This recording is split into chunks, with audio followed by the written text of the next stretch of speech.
Minimalism is a way of life in which we keep the things we love and the things which add value in our home and in our life, and try to discard those things which are no longer adding any value in our life. That means उन चीज़ों को अपनी life में रखना जो चीज़ें हमें अच्छी लगती हैं और जो चीज़ें हमारी लाइफ में वैल्यू ऐड करती हैं, और बाकी सब चीज़ों को अकॉर्डिंगली धीरे धीरे डिस्कार्ड करना। Hello friends, welcome back to our channel Mamma Bachcha and home. और आज के वीडियो में हम डिस्कस करेंगे 4 simple steps of minimalism. Minimalism क्या होता है, वो हमें क्यों अपनाना चाहिए, उसके डिटेल के बारे में हमने अपने प्रीवियस वीडियो में बात की है। अगर आप वो वीडियो भी देखना चाहते हैं तो I will provide the link in the description box. तो चलिए शुरू करते हैं। Step number 1, stop hoarding and start perching. Means अपने घर में एक्स्ट्रा चीज़ों को इकट्ठा करना बंद कीजिए और जो ज़रूरत की नहीं है उनको निकालना शुरू कीजिए।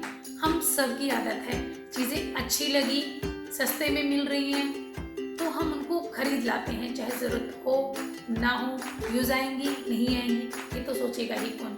ऐसे में बहुत सारी चीज़ें हमारे घर में इकट्ठी होती चली जाती हैं और हम कभी उनको पर्च करते ही नहीं हैं, निकालते नहीं हैं। और आपने घर में देखा होगा कि हम सबके घरों में बहुत सारी ऐसी चीज़ें रखी होती हैं जो खराब हो गई हैं, लेकिन हम रख लेते हैं कि हाँ हम इन्हें ठीक करवाएंगे। ना वो कभी ठीक होती है ना यूज़ में आती है, लेकिन हमारे घरों में, हमारे माइंड में हमेशा स्पेस ऑक्यूपाई करती हैं। इसी तरह से बहुत बार हम कपड़े खरीद लेते हैं एक साइज छोटे कि हम पतले होंगे उनको पहनेंगे, लेकिन ऐसा होता नहीं है। ना हम पतले होते हैं ना उन कपड़ों को पहन पाते हैं, लेकिन वो कपड़े हमारे वार्डरोब में एज इट इज़ रखे रहते हैं, वहाँ पे स्पेस कवर करते हैं। तो अपने घर को, अपने माइंड को क्लटर फ्री रखने के लिए बहुत इंपॉर्टेंट है कि हम एक्स्ट्रा चीज़ों की होर्डिंग करना बंद करें, उनकी पर्जिंग स्टार्ट कर दें, उनको अपने घर से निकालना शुरू कर दें। Step number 2, find a place for everything. आप जब भी कुछ खरीदें, जब भी कुछ खरीदने जाएं या आपका मन कर रहा है कुछ खरीदने का, तो उस चीज़ को खरीदने से पहले अपने आप से क्वेश्चन पूछें कि क्या ये चीज़ मेरे लिए यूज़फुल है।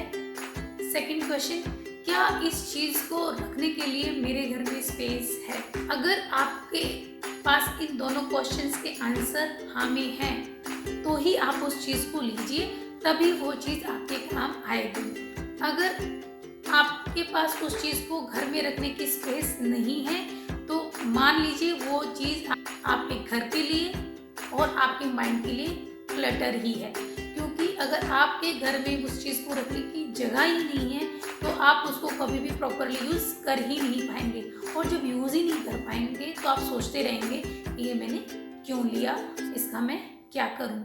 कई बार बहुत सारी चीज़ें ऐसी होती हैं कि हमने बहुत महंगी भी खरीदी होती हैं तो हम ना दे पाते हैं और रखने पे भी हमें उनका यूज़ नहीं होता।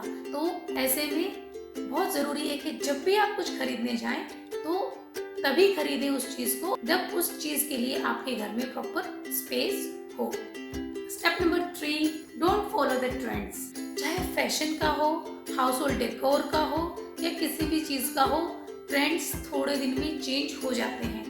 तो अगर आप ट्रेंड्स के अकॉर्डिंग चीज़ें खरीदते रहेंगे तो आपके घर में बहुत सारा सामान इकट्ठा हो जाएगा और वो सामान फिर आपके घर के लिए, आपके माइंड के लिए अगेन एक क्लटर ही होगा। क्योंकि जो ट्रेंड थोड़े दिन पहले था, लास्ट मंथ था या लास्ट ईयर था, वो चीज़ें आपने खरीदी थी तो सडनली आप उन चीज़ों को फेंक नहीं पाएंगे, डोनेट भी नहीं कर पाएंगे और उनको यूज़ भी नहीं कर पाएंगे।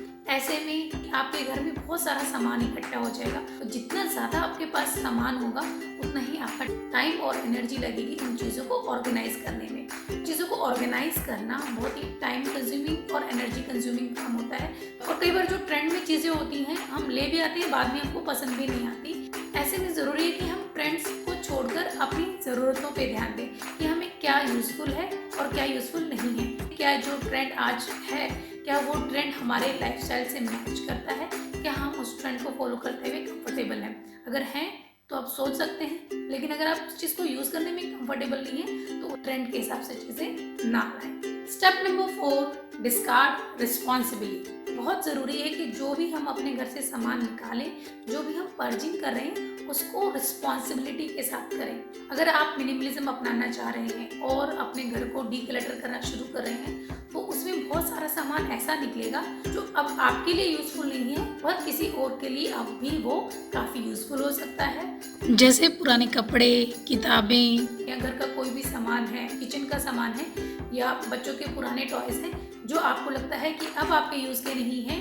लेकिन उनकी जो कंडीशन है स्टिल ऐसी है कि वो अभी भी यूज़ में लाई जा सकती है, तो आप उसको किसी को डोनेट कर सकते हैं। और जो सामान डोनेट नहीं हो सकता है लेकिन स्क्रैप डीलर के पास जा सकता है, तो उस सामान को सेपरेट करके आप स्क्रैप डीलर को दे सकते हैं। इस तरह से ना सिर्फ हम अपने घर का क्लटर कम कर रहे हैं बल्कि अपनी सोसाइटी, अपने एनवायरनमेंट और अपनी कंट्री को भी हेल्प कर रहे हैं क्लटर फ्री रखने में। जितना हम डिस्कार्ड रिस्पॉन्सिबली करेंगे उतना ही हमारा एनवायरनमेंट अच्छा रहेगा, सेफ रहेगा हमारे लिए भी और भी जो दूसरे लिविंग बीइंग हैं, चाहे वो प्लांट्स हैं चाहे वो एनिमल हैं, उनके लिए भी वो हेल्पफुल रहता है। सो फ्रेंड्स, आई होप ये पॉइंट्स आपके लिए हेल्पफुल रहे होंगे। अगर आपको ये पॉइंट्स हेल्पफुल लगे हैं तो इस वीडियो को लाइक ज़रूर करें और शेयर करें अपने फ्रेंड्स और फैमिली के साथ। और अगर आप ऐसे ही और वीडियोस देखना चाहते हैं या कोई और वीडियो देखना चाहते हैं तो हमें कमेंट सेक्शन में ज़रूर बताएं। आपको सारे वीडियोस की नोटिफिकेशन सबसे पहले मिले, इसके लिए बेल बटन दबाना बिल्कुल ना भूलें।